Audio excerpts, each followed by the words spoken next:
একদিন ইবলিশের সাথে এক ইমানদার ব্যক্তির যুদ্ধ হলো, কিন্তু সেই যুদ্ধে ইমানদার ব্যক্তিটি হেরে গেল। গল্পটা হয়তো ছোট, কিন্তু এর শিক্ষা অনেক বড়। হাতে যদি কয়েক সেকেন্ড সময় থাকে তাহলে ভিডিওটা দেখে যেতে পারে। অনেকদিন আগে একটা গ্রামে কিছু মানুষ বাস করত। হঠাৎ করেই তারা একটা গাছকে পূজা করা শুরু করে দিল। তারা বলতে লাগলো, এটাই আমাদের প্রভু, ইনি আমাদের রক্ষাকর্তা। তারা গাছকে সামনে নিয়ে সিজদা করত, গাছের চারপাশে ঘুরে ঘুরে তাওয়াফ করত। তাদের গ্রামে যদি কোনো বিপদ আসে তাহলে সেই বিপদ থেকে মুক্তির জন্য সেই গাছের কাছে দোয়া করত। এদিকে ওই গ্রামে একটা ইমানদার লোক বসবাস করত। সে দেখলো এটা তো সম্পূর্ণ শিরক। এই শিরক থেকে মানুষকে যে করেই হোক উদ্ধার করতেই হবে, কিন্তু কোনো ঝামেলা ছাড়া। তাই সে একটা বুদ্ধি করলো। সবাই যখন ঘুমিয়েছিল তখন সে গাছটিকে কাটার উদ্দেশ্যে রওনা দিল। প্রতিমধ্যেই শয়তান মানুষের রূপ নিয়ে এসে সেই ইমানদার লোকটির সামনে এসে দাঁড়ালো আর বলল, তুমি কোথায় যাচ্ছ? তখন ইমানদার লোকটি বলল, আমি ওই গাছটিকে কেটে ফেলতে যাচ্ছি। শয়তান বলল, তুমি এই গাছটাকে কাটতে পারো না। ইমানদার লোকটি বলল, আমি গাছটাকে কাটবই, তুমি আমাকে আটকাও দেখি। শয়তান আটকাতে গেল। এক পর্যায়ে তাদের ভিতর তুমুল বিবাদ লেগে গেল। শেষ পর্যন্ত সেই ইমানদার লোকটি শয়তানটিকে মেরে মাটিতে ফেলে দিল এবং আবারও সে গাছ কাটার উদ্দেশ্যে রওনা দিল। শয়তান খুব ভালোভাবেই বুঝে গেল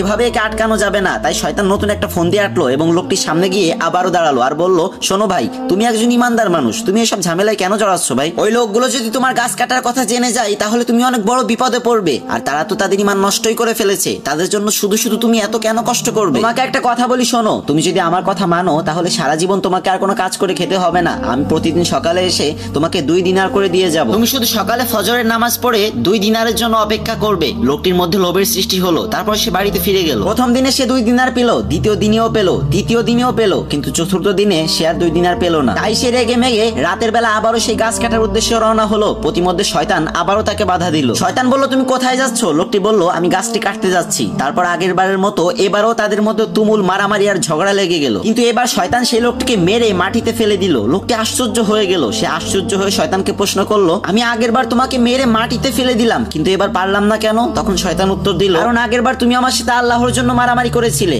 আর এবার 2 দিনারের জন্য। আল্লাহ তাআলা ইবলিসকে আগেই বলে দিয়েছে, আমার কোনো বান্দা যদি আমার আদেশ নিষেধ মেনে চলে তুমি কখনোই তাকে পথভ্রষ্ট করতে পারবে না। আল্লাহ তাআলা আমাদের পরিপূর্ণ ঈমানদার হওয়ার তৌফিক দান